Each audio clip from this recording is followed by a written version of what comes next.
Did you know that one of the most powerful men in the world was half black? His name was Nebuchadnezzar, the second king of the Neo-Babylonian Empire.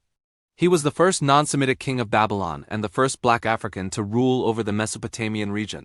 He was born in 605 BCE to a Median mother and an Assyrian father. And he was only 19 years old when he took the throne. Under his reign, Babylon became one of the largest empires in the ancient world, stretching from the Persian Gulf to the Mediterranean Sea. He built massive city walls, hanging gardens, a huge palace, and a tower that reached up to the heavens. He also waged war against the Egyptians, the Assyrians, and the Persians. But he is best known for conquering the kingdom of Judah and taking the Israelites into exile.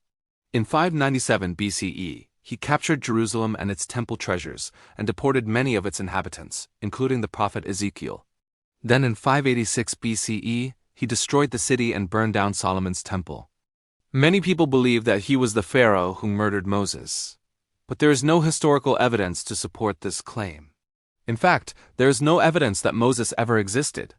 After conquering Judah, Nebuchadnezzar turned his attention to Egypt.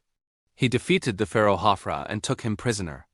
Then he marched on to the Mediterranean coast and captured the city of Tyre. His empire now controlled all of the major trade routes, and he was very rich. He ruled over his vast empire for 43 years until he went insane and lost all of his wealth and power. But the story of how he lost his mind is very strange. One day he was walking around the city of Babylon and noticed that the houses were made out of mud bricks. So he ordered that every house in the city be torn down and rebuilt with stone.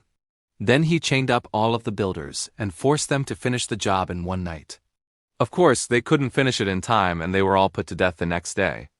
Nebuchadnezzar then went insane and started eating grass like a cow. His counselors tried to trick him by making him king of the cows and dressing him up like a bull, but he didn't buy it.